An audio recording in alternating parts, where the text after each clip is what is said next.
Yes. Great.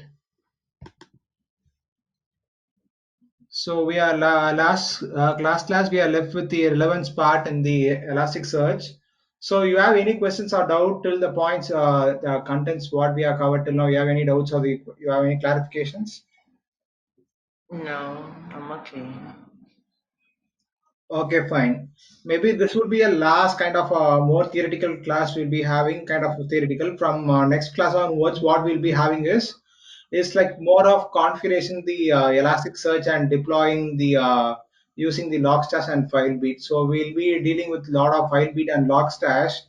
So to try out in your maybe in your laptop, I don't think you can run your Logstash seamlessly. The reason is that Logstash requires like 3 to 4 GB of RAM to start even to do a small experiment. Maybe you can try Logstash in a computer. I will the once you download the exact package like when we are working with Elasticsearch, then you can start working with Logstash. Okay. Okay, so you send me the link to download the Logstash. Yes, right. So you can do it the after the class we can do it. Once we'll keep it ready, the Logstash. The only one requirement is you have to download the Logstash, which is matching your Elasticsearch version. Make sure that you operate on the same version level. Don't try to take another version or a lower version. Try to see that or go to the old download if the recent download has been upgraded. So try to take the recent download from the what is it called, the Elasticsearch website. If you are facing some difficulty in that, let me know. I can help you with downloading the Logstash part. Okay. Okay. So let's understand the relevance part here. Once we are done with the relevance part, then we can proceed further. Let me just pulling out the information for the relevance part.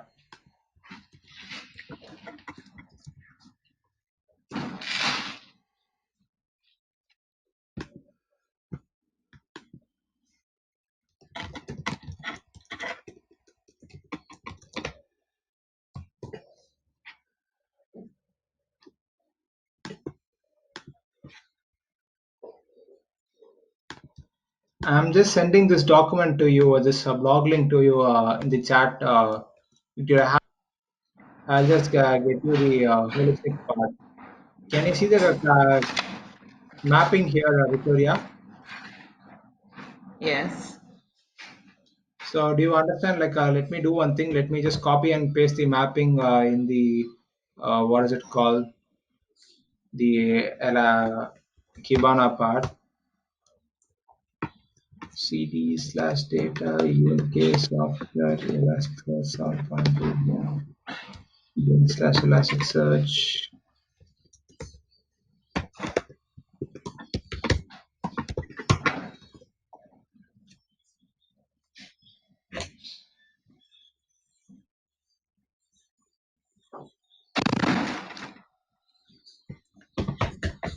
Okay, it's loaded, I guess.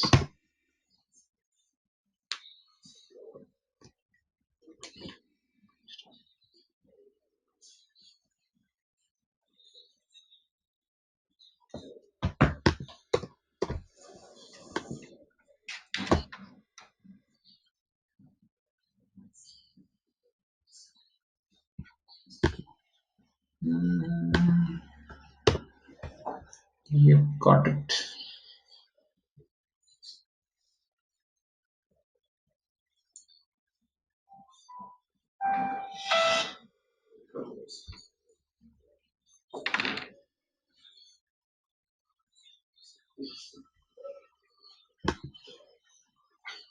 Okay, so I'm just pasting the content whatever I obtained from the website. Let's go out here. Let's do the same way what they're trying to do. Just give me like 3 minutes. Yeah, sure.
Hello? Yes, Victoria, can you hear me? Yeah, I Hello. can hear you now. Okay, great. Shall we continue? Hello, I can hear you now. Okay, shall we continue?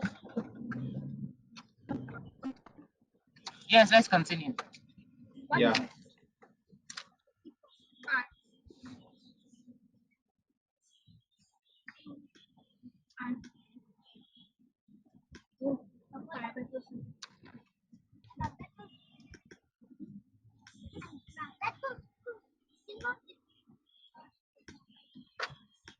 Can you understand what is being written over here, Victoria? Can you understand what is happening here? We are trying to create an index, Mm-hmm. Then, and the keyword is going to be tokenizer. so you have something called analyze here, right? You have something called Yes, analysis and you have analysis. something called analyzer. So in that you see something called tokenizer equal to keyword. You remember the last class we are discussing about the algorithm, right? Term frequency and inverse document frequency, where we discuss about three important steps. One is the lower casing, the tokenization of words. Then we understood about the stemming. You remember? Can you recollect what we did in the last class? Yes. So if you remember back on the key, tokenizer part, what I said on the tokenizer is dividing the whole paragraph into small pieces. That is what we understood something about the tokenization. Here the tokenizer, what we are looking here is something called keyword tokenizer. So it actually tries to divide the documents in the like words in document based on the white space, okay? And the filter is lowercase. On applying that, unknown key index. Because of Jesus Christ, our Lord. Jesus is the Lord. But we also say our Lord God, because Then Jesus let's was do God. this part. Yes.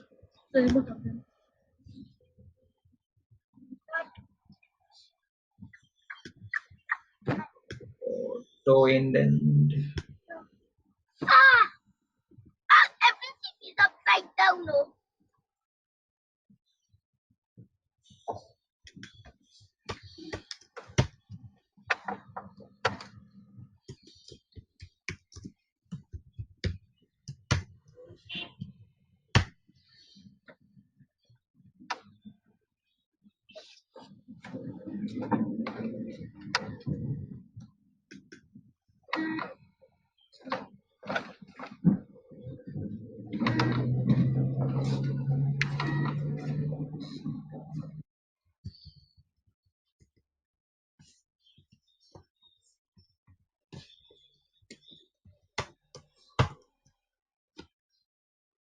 Okay.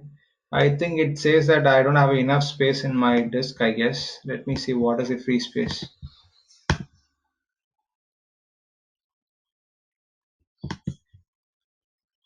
Hello?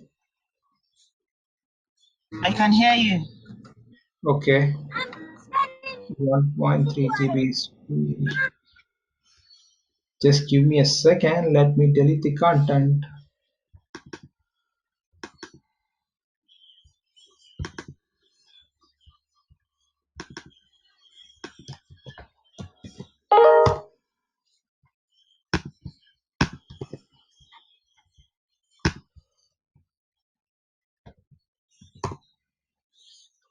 The error, what you see in my screen, can you see the error here, Victoria? Can you see this error?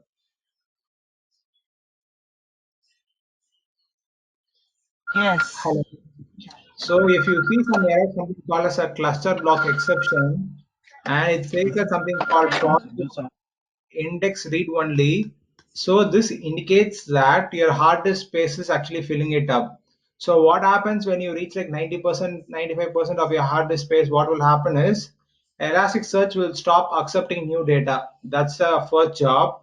And the second job, all the data goes to something called read only mode. You can't delete something out of it so easily. So if you notice this kind of error, so it's highly indicating that you are running out of space. That's what it tries to indicate you whenever it goes to the overhead part. Still the let's delete the Everything is upside down.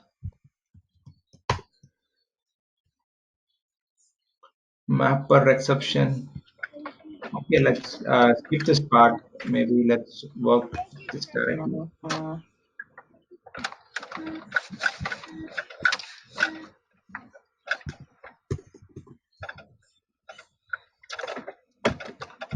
I'm just indexing some sample documents here, Victoria. Nothing much here. I'm just indexing here.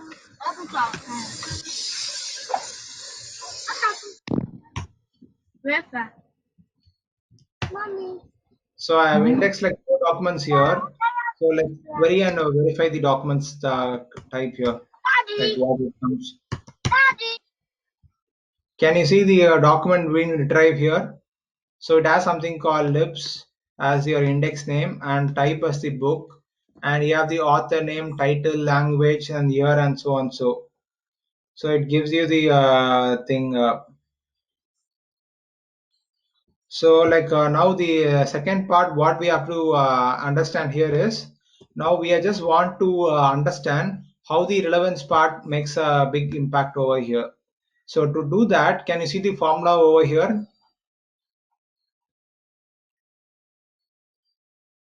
Hello. Yes, I can see the formula. Yeah, it says that score equal to Q into D, which is your query and the document. So this function accepts the query and document here, and you have something called query normalizer and the coordinate part. Can you see these four things here, right? The relevance score of the document for the query and the query normalizer and the coordinate is the coordinating factor. Sum of the weight for each term in the query of document. So yeah, like can you see here? The TF-IDF algorithm comes over here. The term frequency for the term in the document D, and the IDF is the inverse document frequency. So it gives you for this. From this point, they do the computation part. So from this point, they start to do the computation. To understand here, now let's do the simple query here. So to do that, get slash lib slash search. Again, we just have to use something called query bool, and you have something called must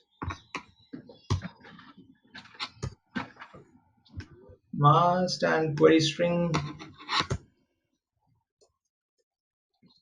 The default field is they're asking the default field where you need to query it. I'm just giving the title dot I'm just saying some word called circle.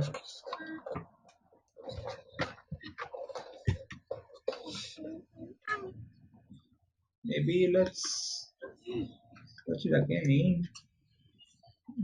Final years of I will take off oldly. Yeah, let's give the word called for. Can you see here, Victoria, what is coming on the right hand side now? I'm trying to what are you trying to do? You're trying to query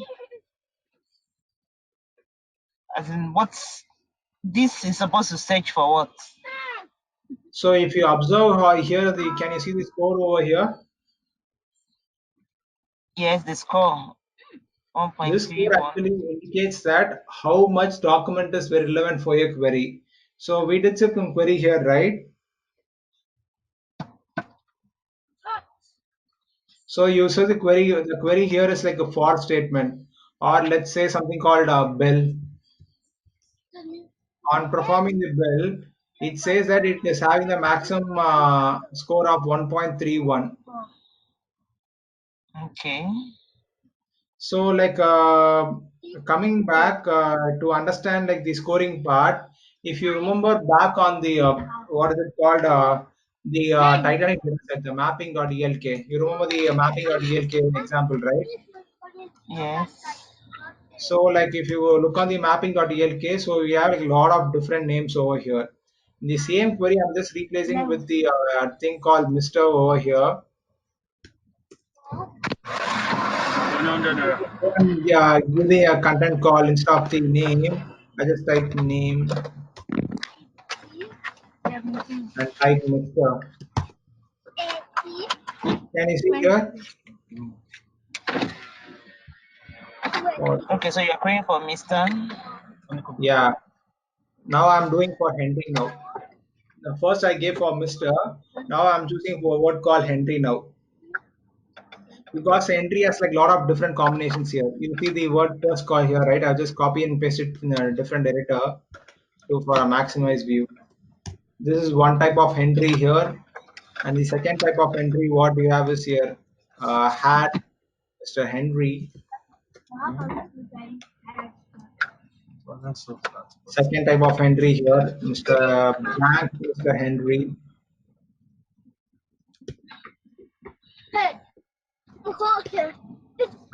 Blank Mr. Henry. Henry Mr. Stella.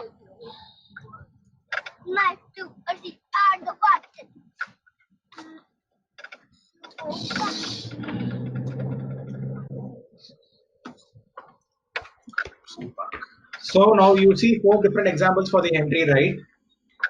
Yes. So if you see like four different entry for the name called Henry, so if someone, the user starts to query the document, I just want a document containing the term called Henry. Or think of the other way around.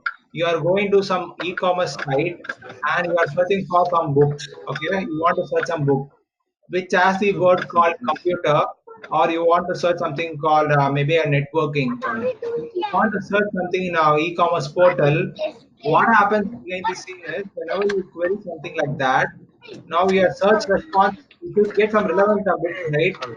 If you have a book, something on network programming, and there is a book containing only one time the word called network, do you think what book should retain on the top, Victoria? Hello? Hello. Do you understand what I said? So this is used for text search. Exactly, yes. Okay. So So whatever this I is get probably for what Netflix uses. So this is the type of search or query that goes on Netflix. exactly, yes. If you are searching from genre or some movie name, so you might have like two or three movie names on the same thing, right? Like if you go and search for Terminator, like Terminator has 3 to 4 parts. Again for Jurassic Park also again you have like 3 to 4 movies, right? If you type only Yeah. the word called park in your Netflix search engine, now now your Netflix should return you the movies which are more relevant for you, right? Yes. So that retrieval is done using the algorithm what we discussed in the last class, something called term frequency and inverse document frequency. You see the score over here. Can you see the score here, right? 3.7 is the Yes. first score, and if you see here, three now it comes like 3.6. If you go down, the score starts to decrease as it goes on. Can you see there, right? Now it goes like Yeah. 3.286. It keep on starts to reduce your score, and that's where it says that your document should be relevant on this scenario here. Hope you understood, right? How the relevance actually works Okay. here. Yeah, now I get it. Okay, great. So that's what I was trying to convey you. Whenever you're doing like something here, whenever you see the order of the document is in a different format than you expect, then it's the right time that you have to focus on your relevance part. Okay, that is the fundamental entry here. You're clear till this point, right? Yes. So now this topic will require like a 1 hour of solid part. Now let's continue this topic tomorrow. I'll bring another laptop of mine. Let's configure the Elasticsearch with the cluster one. So now today to begin with, to like have like I'll just give a like overview of what is Logstash and what is the specialty here. So do you understand what is a Logstash and a file beat, Victoria? You understand the difference here before we start? No, no, no, I don't know any about Logstash or 5 bits. Sorry, come again. I don't know anything about Logstash or 5 bit, but I know like it's like the pipeline for getting data into Elasticsearch and Kibana. Perfect. So Logstash is a complete system which can collect the data from different source. It can collect, it can parse, it can filter, it can send to a different system. Okay. So you would see like four different operations over here, right? It can collect the data, it can pass, it can filter, it can send to a different system. So this is actually called as ETA tool. Okay, you have heard about the ETA to extraction, transformation, ETL. Sorry, it's not ETA, it's ETL. Have you heard about this part before, Victoria? Extraction, transformation, loading. No? So to begin with the if you just go and type on ETL in internet, ETL, I'll just get you the picture here.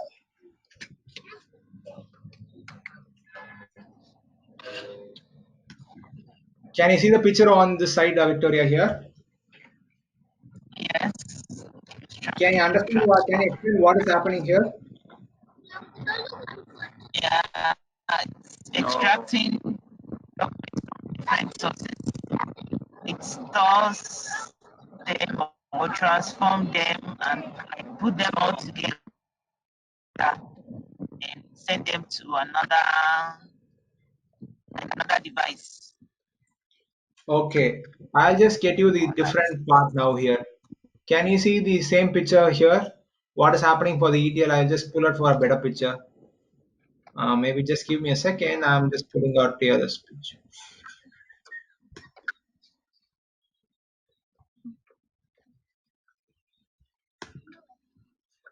Can you see the picture over here? This is like a more easy one. Can you understand the picture here?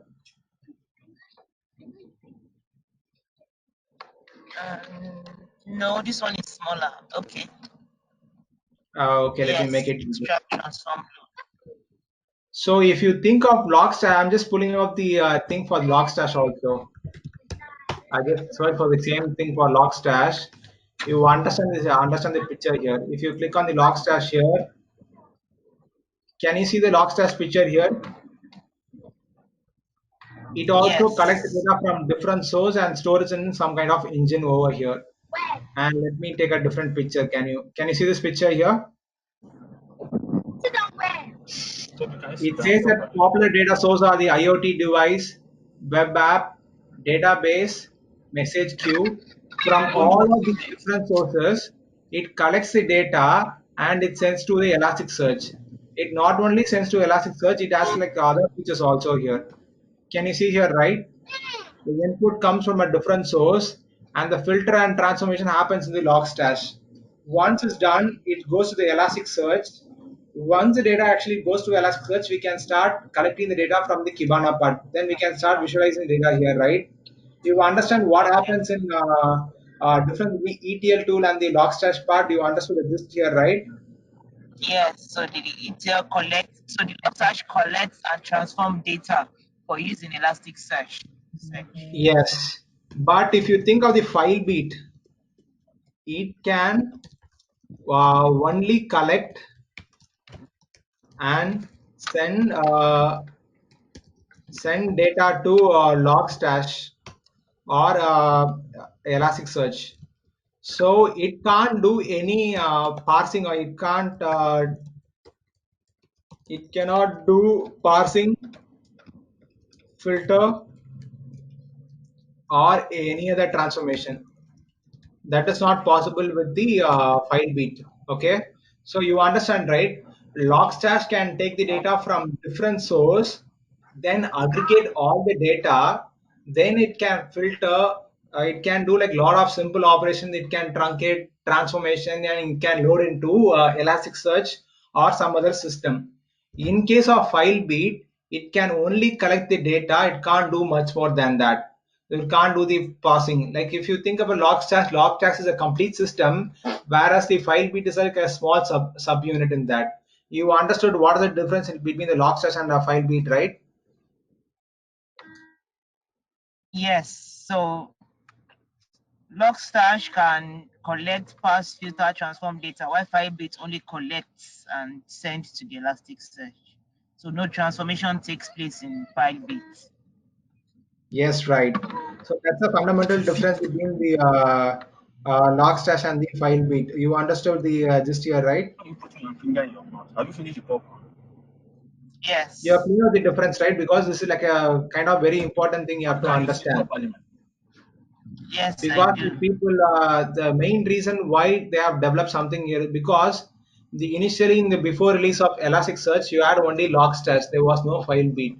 FileBeat actually released like a couple of years only back. So the reason why they introduced a FileBeat is like Logstash is kind of a heavy system. You have all the functionality. Eventually, it will be like a heavyweight, right? So that's the reason like it is FileBeat has been developed here. Okay. So you use Firebase if you don't need any form of transformation for your data. You just need like a pipeline to get it from one place to another. Yes, So right. that's when you go for Firebase. Yes, right. If you just see file bit and Logstash architecture, you will get the big picture here. I'll just take for a good picture over here. Maybe just give me. I'm just searching for a good picture here. Yeah, I think I got it.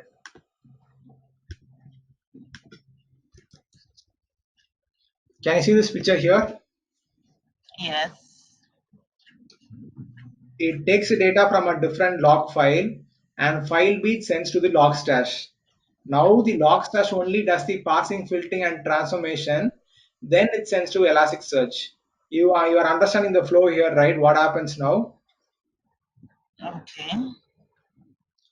So let me just give you the another picture maybe to explain in a better sense. File beat.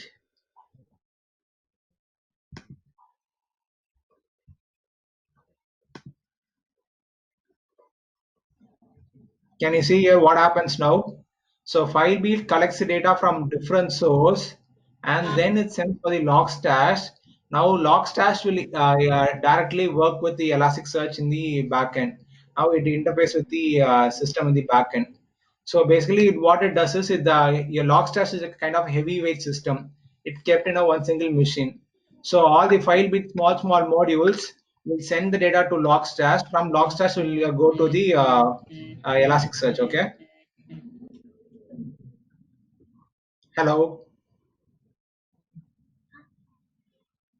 hello. I can hear you.